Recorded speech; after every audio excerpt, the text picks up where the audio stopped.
شي قلبي عاشق، هيدا الشي اللي بس اتغير فيه. الله الله الله الله الله. طبعا انا عارف مين اللي هيتبسط لما يسمع. ايوه هتتبسط جدا جدا. طيب، في اغنيه للست فيروز بتقول يمكن حبك جد بس انا تعبانه. هل ممكن ان الانسان يلاقي شخص فيه كل المواصفات اللي هو بيحلم بيها، بس هو مر بتجارب كتير تعبته، فخلاص مش قادر يحب، بيحس ان قلبه مستهلك؟ مع نفس الشخص ولا لا، مر بتجارب سابقة طبعا وانهكته طبعا. واستهلكت قلبه، ولما قابل شخص فيه المواصفات اللي هو عايزها لقى نفسه مش قادر يدخل دي معاه. مقولة يعني بعيد عن طبعا الست فيروز، يعني عشان انا من عشاق فيروز جدا. اكيد. في مقولة بتقول يأتي الشخص الصحيح في الوقت الخطأ، مم. ويأتي الشخص الخطأ في الوقت الصحيح. مم. الحب مش التجارب يعني اصل القلب ده زيه زي اي حاجة الواحد بيستعملها. مم. اول مرة غير تاني مرة غير تالت مرة. مم. اول مرة الحب البريء ده بيبقى هو زي ما بيقول كده الشامنج اللي في الموضوع. الموضوع رائع. وبعد كده حب المراهقة بعد كده. لكن فكرة ان حد يستهلك في مشاعره، مم. المشاعر عمرها ما بترجع زي ما كانت. مم. بعد كده بيبقى الاختيار مايل للعقلانية اكتر. مم. فما بيكونش الفكرة شخص مناسب بوصفات مناسبة بكلام كويس، لكن خلاص. مم. في دايما يقولك في حاجة اسمها حب العمر. مم. ليه دايما يقولوا حب العمر؟ حب اللي مش هيتكرر تاني. مم. لما تيجي تسألي واحد مش هيقولك مراته حب العمر. مم. في علاقة عدت في حياة الإنسان هي حب العمر. لازم تبقى قديمة يعني؟ مش لازم تبقى دي، بس هي علاقة واحدة. طب ما انت هو بتقولي لما بتحصل تجارب كتير. تجارب كتير لا، فيها خذلان وفيها وجع. بس كان فيها حب حقيقي. اكيد. الحب الحقيقي ده هو مش كل شوية هيجي. مم. مم. مش هيجي في العمر أكتر من مرتين. مم. 3 مرات أبقى أنا إنسان مم. بحب على نفسي. يعني مم. لكن أنا كل علاقة أخشها هحب دي ليه؟ ما في هنا ده مش حاجة شغالة على الفاضي. ثم في مواقف مم. خلت ده بيتكسف إن هو يخش بالمشاعر دي. مم. بتقولي خذلان. الخذلان ده إحساس مرعب. اكيد.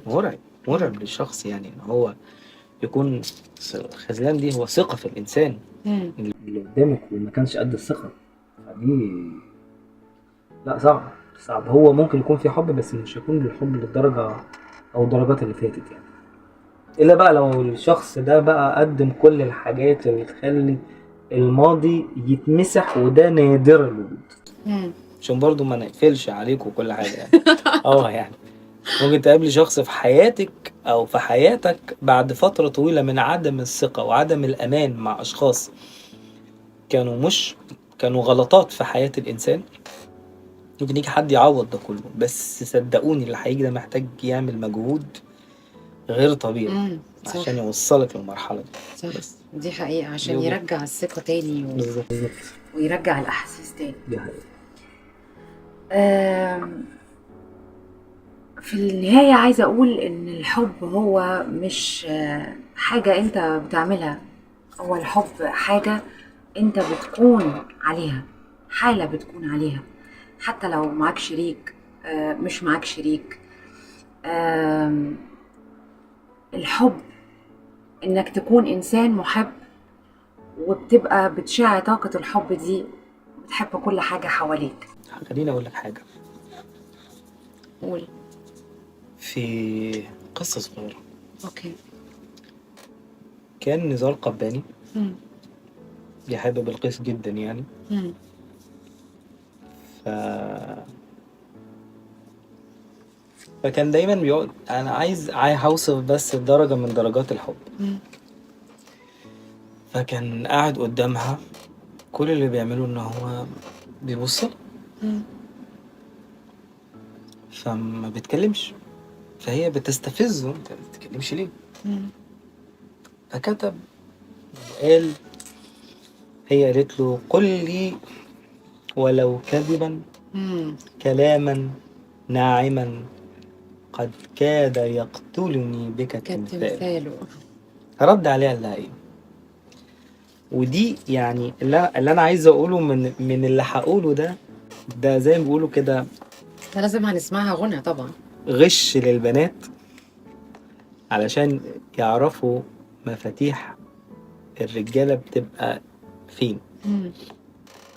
قال لها ما زلت في فن المحبة طفلة بيني وبينك أبحر وجبال. أبحر وجبال.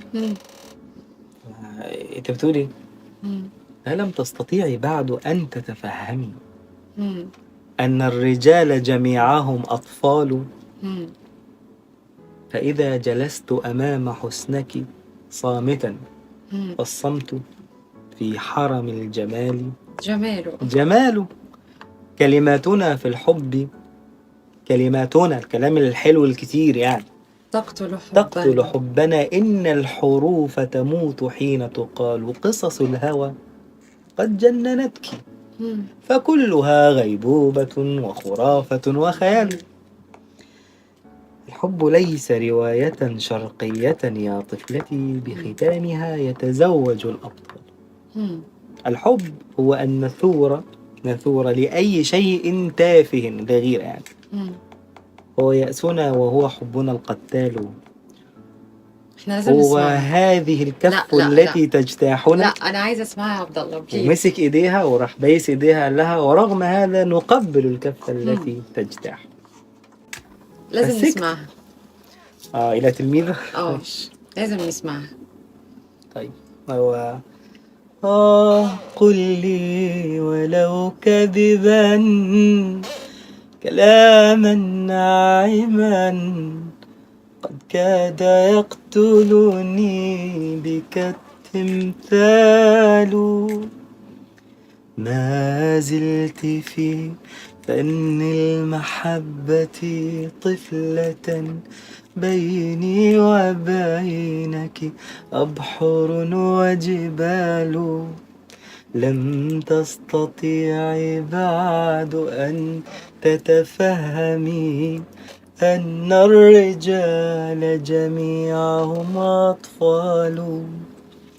فإذا وقفت أمام حسنك صامتا فالصمت في حرم الجمال جمال. كلماتنا في الحب تقتل حبنا. إن الحروف تموت حين تقال.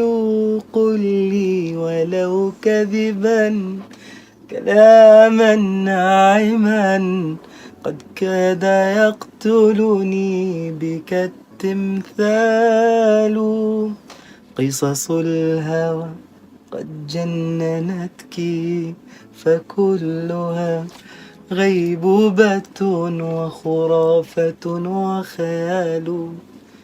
الحب ليس رواية يا حلوتي بختامها يتزوج الأبطال. هو أن نثور لأي شيء تافه هو يأسنا هو شكنا القتال.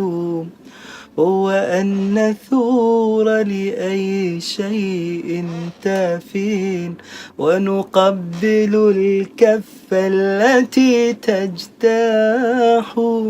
قل لي ولو كذبا كلاما ناعما قد كاد يقتلني بك التمثال. الله الله.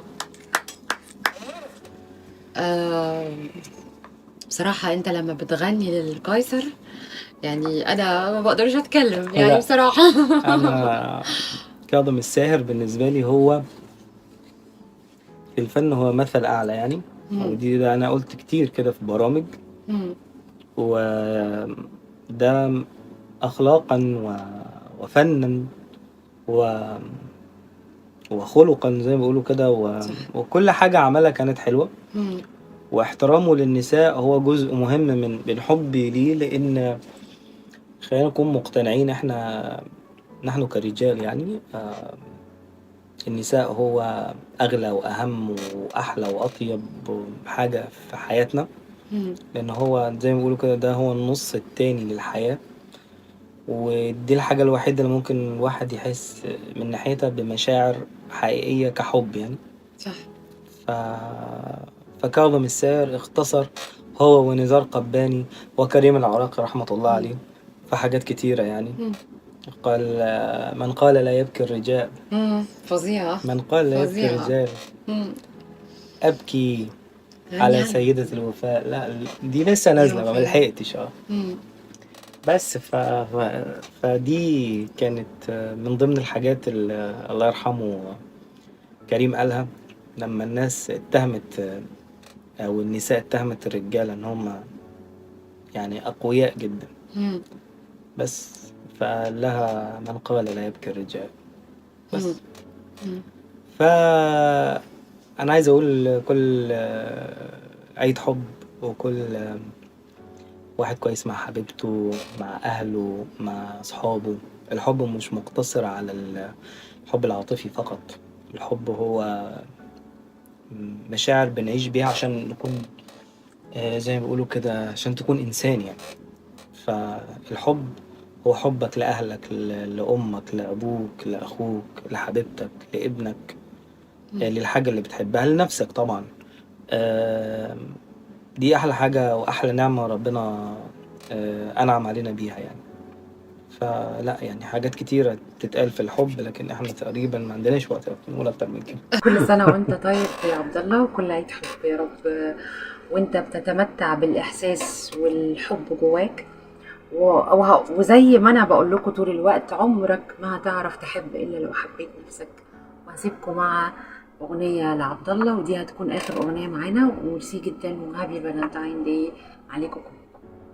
أنا عايز أقول كل سنة وأنت طيبة يا هبة. انت طيب يا عبد الله، ميرسي. وبجد هبة لابسة أحمر بس أنا ما لبستش أحمر النهاردة. ودايما نتجمع كده في حاجة محترمة امين يا تفيد رب، امين. الناس وأكيد لنا لقاء تاني. اكيد. اكيد. و... انا اتشرفت جدا جدا جدا بارائك، ومتاكده انه انتوا كمان هتكونوا مبسوطين قد ما انا اتبسطت واكتر كمان. أنا يعني هختم بموال يلا بينا. حب من المواويل اللي أنا بحبها. موال بيقول البارحة بالحلم، اوه. البارحة بالحلم حبيبي بحضاني بوسني من وجنتي وطفالي نيراني. البارحة بالحلم، البارحة بالحلم حبيبي بحضاني بوسني من وجنتي وطفالي نيراني. قلت له حبيبي اقترب عوضني حرماني، هل تقبل مروتك تتركني وحداني؟ أموت حسرة وقهر لو لحظة تنساني، أقبل أعيش بسجن لو أنت سجاني حبيبي، أقبل أعيش بسجن وأنت سجاني. وصحيت من نومتي وأنت في بلد ثاني حبيبي. الله. ميرسي ليك يا عبد الله، ميرسي بجد، وهابي فالنتاين داي. ميرسي يا هبة، وكل سنة وانت طيبة، وكل سنة وكل متابعينك بألف خير، وأتمنى إني كنت ضيف خفيف عليهم، وإن شاء الله يكون اللقاء تاني، بس المرة الجاية بالأغنية اللي هتنزل قريب إن شاء الله. ان شاء الله ان ميرسي شاء كتير. الله. ميرسي ليك.